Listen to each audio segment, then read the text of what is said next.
If you feel like dating today is the hardest time in history to get someone to commit, you are not alone.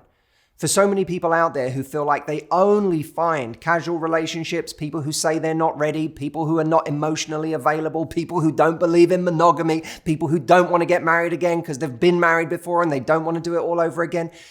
People coming across all of these scenarios get tired, they get exhausted, they get burnt out, and perhaps most tragically, they start believing that finding a relationship is no longer possible. At the very least, it can feel like we have to go through life convincing other people to want a relationship with us, to want commitment. So in today's video, I want to talk about a piece of human psychology that I find really fascinating. I'm going to do it with a very unexpected example. But when you understand this, you're no longer going through life and dating trying to convince people to commit. You're the person who makes people want to commit. By the way, while we're on the subject and before we get into this video, there is an event I am holding live as a once only experience on the 22nd of October called Casual to Committed, the 3 core principles for getting to commitment without games or ultimatums. If you're single right now and struggling to meet people who are ready for a relationship or emotionally available, if you're in a relationship sort of with someone who's not really committing and you want more, this is me sharing my best insights on how to get the committed, lasting relationship you want. To sign up, go to lovelifetraining.com. It's completely free. It'll take seconds to sign up, and I will email you all the information you need to join us on the day. Don't forget to do it now before you forget. Go to a browser, type in lovelifetraining.com and register now, and I will see you on the day. All right, let's talk about this. I want you to imagine a scenario. You have just walked into a restaurant. You're hungry. You've been waiting all day for this moment. You've been excited to go to this restaurant. You sit down, a waiter approaches and hands you a menu. Now you've been waiting all day, so you're starving. You open the menu and immediately you're overwhelmed. There are so many options. This menu is big, like Cheesecake Factory big. And so in this overwhelmed state, with all of your food anxiety about choosing the right thing, choosing the perfect meal, you look at the waiter and say, I need your help. What's good here? Imagine that there are 3 different scenarios that play out. Scenario 1. The waiter looks at you almost with a hopeless expression, with a pained look, as if this is going to be really hard for you, and says, oh boy, I mean, everything is good here. Great, you think. How nice to have so many great options, but that doesn't help me at all. I am still just as overwhelmed. I do not know what to choose, and you haven't helped me. Scenario 2. You ask what's good, and the waiter shrugs and in a lackluster, monotone voice barely looks at you and says, I mean, it's whatever you like. The wings are pretty good, I guess. So many problems with this one. You were excited, you are hungry, and yet now you're completely unexcited. You're uninspired. It has deflated you. More so, you even start to wonder if there's something wrong with the food. You actually love wings. It's not hard to sell you on wings. And yet, right now, you start to wonder if there's something wrong with the wings. So this waiter isn't just unhelpful when it comes to making a decision. They actually undermine what could have been a good option that you would have enjoyed. The wings. Scenario 3. A waiter comes over, water in hand, sets it down, looks you in the eye and says, how can I help? And you say, what's good? And the waiter says, well, you know what? There's a lot of good options. But the thing that you have to get here is this. and then they point to a specific dish on the menu. This is undoubtedly the best thing on the menu, and by the way, is something you can't get anywhere else. Now, I don't need to tell you what happens next in this scenario. Unless you are fiercely allergic to the thing they just pointed to, you're in. Now, why is that? Why is it that every single person watching this video right now knows that there is one scenario among those three that feels so good and makes it so easy? It's because of the psychological effect of certainty. And its impact on our decision-making cannot be overstated. This kind of certainty reassures us. It tells us we're in good hands.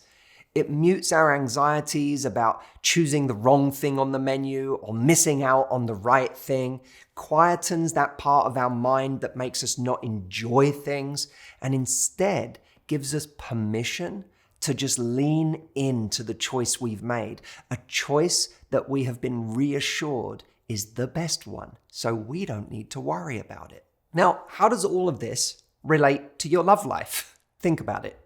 Dating today is not unlike the food anxiety we have when we've been starving all day and we're about to eat. The difference is we're now not choosing what to have for dinner, we're choosing who to have 10,000 dinners with for the rest of our lives. The stakes of that decision feel impossibly high. And of course, it's not just who to have dinner with, it's who we might raise children with. It's who we're going to trust with our financial situation.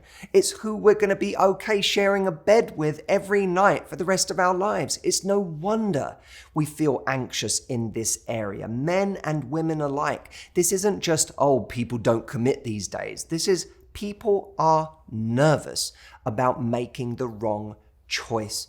And by the way, the menu seems really big. Dating apps make it look like there is this endless buffet of people and every different kind you can imagine. Now, whether someone can get all of those people or not is kind of irrelevant. It feels like there's a lot of choice, and the feeling of there being a lot of choice only compounds the anxiety we feel about making the wrong choice. So when we're in that situation, we look for certainty. We look to have our hand held in making the right decision so that we can feel safe in knowing we're doing the right thing. The big human psychological insight of this video is recognizing that you can actually represent the certainty that other people need. This isn't about convincing anyone to want commitment. This is about representing an energy that makes other people want commitment with you. This means recognizing that you can be your representative. You can be the waiter that makes it easy for someone to decide what to get on the menu. And by the way, we have to start by not giving people so much credit all the time. People don't necessarily know what they want, or what they think they want is some idea of the person they thought they'd end up with from 15 years ago that's never been updated. There is a great Steve Jobs quote that goes, "Some people say, give the customers what they want, but that's not my approach. Our job is to figure out what they're going to want before they do." I think Henry Ford once said, "If I'd asked customers what they wanted, they would have told me a faster horse." People don't know what they want until you show it to them. What we can do in dating and relationships is make people realize through our infectious sense of certainty that the thing that they want, that maybe they didn't even know they wanted, is the person standing right in front of them. That means opting to be waiter number 3, the one who actually guides people with a sense of certainty to the right option. In this case, the right option is you for a relationship. The first waiter didn't give any solid recommendation.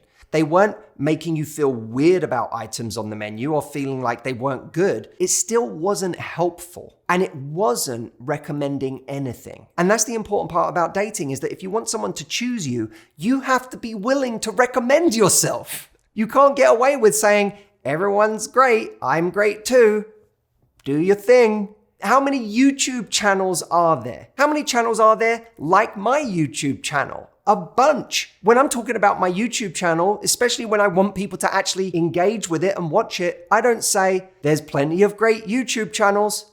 I'm one of them. I say, here's why you should watch mine. Here's what's awesome about my YouTube channel. And perhaps most importantly, here's why it's awesome for you, specifically you. That ability to recommend myself makes all the difference. So you don't want to be waiter number 1 when you're going out there to find love. You also don't want to be waiter number 2 who is making someone question whether they want that thing in the first place. That's the equivalent in dating of us talking ourselves down, talking with a high degree of uncertainty, not having any passion about recommending ourselves, and leaving someone thinking, well, even if I was excited about this person to begin with, I'm now actually starting to question my choices by the energy they're giving off. We want to be waiter number 3, the one that with confidence and certainty recommends something. Now, a lot of people will be watching this and feeling like, this sounds amazing, but this feels like an unattainable level of certainty. This feels like I have to be a kind of confident that I can't even relate to, because I can't go out there and talk about myself like I'm the greatest person in the world and that, someone should be with me above all others. I understand that. But we don't have to base our certainty on a kind of confidence that I'm never going to get rejected because I'm so great. We can base our certainty on far more concrete ground, like certainty about what we're looking for and what we value, certainty about what we don't value and what we don't want, certainty about what we bring to the table, certainty about what isn't interesting enough for us to keep giving our time and energy to. And when we start developing certainty around these things, it actually has the same effect because it's all certainty. So this isn't the certainty that comes from arrogance. This is a very different, much more mature kind of certainty that anyone can have, by the way. So quick recap, what have we talked about today? That whether we're choosing our dinner at a nice restaurant or whether we are choosing a partner for life, we come to the table with an internal anxiety about making the right choice. When that internal anxiety meets the external big menu problem in food or in dating, that creates decision paralysis. And that is what's happening in modern dating today for so many people. But if we come along as the outside certainty that someone needs to develop the internal peace of mind about their choices, we will get a completely different level of commitment to other people. I want to show you how to apply this psychological insight in practical ways in your dating life moving forward, whether you're completely single right now and not seeing anyone, or whether you're seeing someone but it's not progressing in the way that you want. I want to show you how to apply this so that you can develop that sense of certainty that changes the way people operate around you and has them really step up for you and choose you. On October the 22nd, I'm going to be going through all of this in detail for free in a very rare, once only live event. I want you to join me. You can go to lovelifetraining.com right now and register, and I will see you on the day.